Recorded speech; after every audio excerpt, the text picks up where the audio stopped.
But I'm a business owner, and to actually run my business right now is kind of like doubled, literally, and I can't just pass that on to customers, if you know what I mean. So I'm here to more or less, join force with the people to say, this has to go back to status quo. Because, we think what they want to do makes sense. No one is saying it doesn't make sense.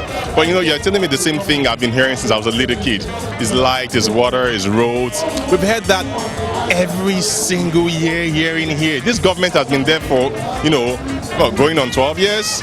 Passenger did 2 years. Those, it's the kind. They do tenants. Yeah, that's 8 years, right? There was 4 years. This is 12 years. It's the same people. It is PDP. It's no other person. So you can't tell me it's Yar'Adua or Passenger. I don't care who that is. It's one big party, and the party is PDP, and you're in the government right now. So you have to fix it.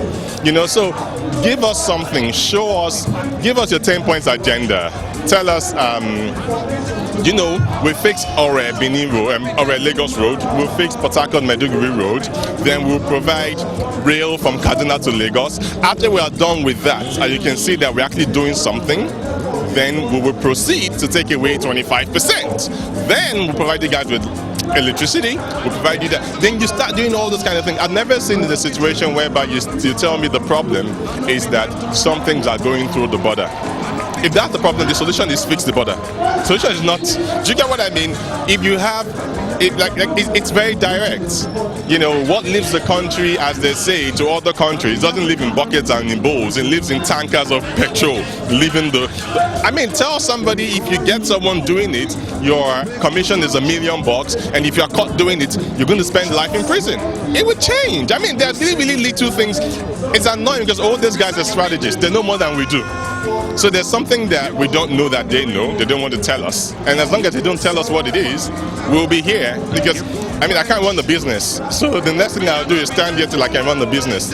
So that's the hard fact. I've worked in the business before. They keep talking about MTNs and telecoms.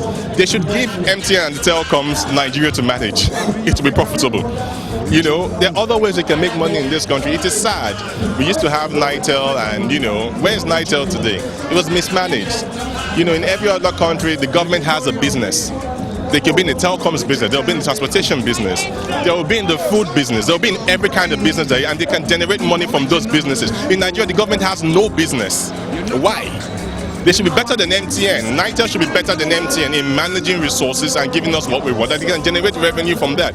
You can't keep exploiting the people from tax, from taking out the subsidies. Impossible. You need to generate money as a business. You have smart people with PhDs and Harvard degrees. Run Nitel, for God's sake. How about run NEPA? Generate money from NEPA. Don't subsidize it. To generate money from NEPA, make money, bill us, we'll pay, and use the money to fix the roads. It's easy. It's in the UK. Your first line of defense is the government. Nigeria is the last line of defense. It doesn't even happen. It doesn't even exist. At a point in time, you think, why should I just get my bag and go back to London? To be honest, and it's it's a nice option. Do you get what I mean? You get back, So I think it's just basic fundamental things. If we don't understand, make us understand. The Nigerian economy will not collapse. And I will tell you this. We are exporting 2.4 million barrels of oil per day at $113 per barrel. That is $264 million per day that we're making. In 1 year, that is $96 billion. If you translate that to Naira, by 160, that is 15 trillion Naira. Great Nigerian people. The total budget of the federal government is 4.7 trillion Naira. Please, what happens to the rest? I think it's an ungodly move because, everybody knows Christmas and New Year, people actually spend a lot of money. And all of a sudden they just decide to before we could even just settle down, before people could travel, I was supposed to travel, because we had everything worked out for this year. All of a sudden they slammed us with the removal of the fuel subsidy, and I think that's very inhuman because, the petrol we used to buy, if you want to fill your tank, it's more than twice. And then think of those people who earn minimum wage. When some people are filling their tanks for like 14,000. Somebody is earning 18,000, and nobody's talking about raising, increasing salaries. But everything goes up. Pure water used to be $60, now it's like 110 naira. I mean, think of all the people that, okay, let's just forget the ones who can actually scrape some money from here and there. But what about the guys that have families and they're actually living on 20,000 naira a month? I mean, with 20,000 a month, then bad enough. But right now, it's crazy. What do you want that person to do when he has children? You know, some people are just doing, we have to be part of it because it's hip. No, this is not about being the in thing to just come and say we want to protest. Some people don't even know the reason why they're protesting. That's why, like, if you had checked Facebook, I was really angry. I was angry a couple of days ago because people were now joking on Facebook, cracking jokes, going out of their way to make graphics, you know, of people with jerry cans for like weave on and Brazilian. Like, to me, all that was not funny at all, because I mean, there are people dying because of this cause. And then another problem is I just believe that the main problem is greed. That's it. Because how can you be making so much money spending, they're paying you like 3 million for furniture, or like 3 million to feed a day or something like that, some crazy figures, and you still want more? I mean, to them, like, us going on strike, they'll be like, yeah, you guys can do whatever you want to do, we're not going to stop. They probably have petrol stations in their houses, you know, but at the end of the day, the reason why they removed the subsidy is going to come back and bite them. I seriously disgusted watching TV and hearing stuff like this is a politically motivated stuff. And you know, everyone is here, actors, musicians, the poor, the peasants, the destitute, we're all here in solidarity. And I want to appeal to the government. Every policy must be people oriented. That is all I want to say. Subsidy removal has direct impact on the lives of the people, and I mean immediate cost and increase in cost of living for people. But we're beginning to realize that, look, the issue is not just the removal of the subsidy, it's the fact that, look, we're now realizing that the government has so many issues. We're seeing that people have not been truthful to us all the while.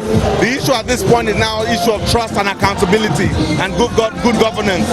Now this is what everybody is starting to ask for. This is what people are fighting for. This is what all these people are here for, because we know ultimately they will return the subsidy, and then what next? That's what people are asking about now. What next after the removal of subsidy? What happens to government? What happens to all the issues, the promises that have been made in the past, promises that have been made while running for election? What happens to all of that? What happens to the life of the common Nigerian? That is why where we are at this point. Well, I think we're committed to the protest until the government makes a change, a reversal, or some kind of brings something more substantial to the table. This is day 5. We've been in Ojota earlier. We're here at Falamo right now, the center of the island. I think it's pretty clear with what you can see behind me that the people are out and we're unified, which is surprising for Nigerians, but it's very encouraging. We're definitely unified as a country. That, you know, this is an indication that we're not happy with this. We're not happy. There's a whole lot of other stuff going on apart from the economy and the subsidy, you know, security, corruption, bribery, you know, a whole bunch of stuff. So I mean, basically the people are unhappy, and I think even beyond the subsidy, people are out here pretty much letting, you know, the world know that we're not happy with the way things are going in Nigeria, the conditions on ground. It's really tough on the average person, the everyday person, on everybody, you know, as a country. So yeah, this is an indication that if the government does not change their minds or reverse the policy or come to the table and bring something reasonable, this will go on for as long as it needs to go on.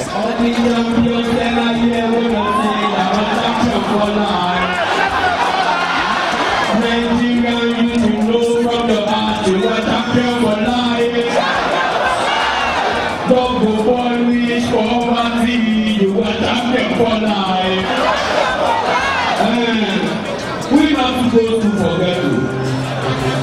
But the little we know, roll it, selector, roll it. The little we know, I don't need to know biology or mathematics to know that something not be alright here.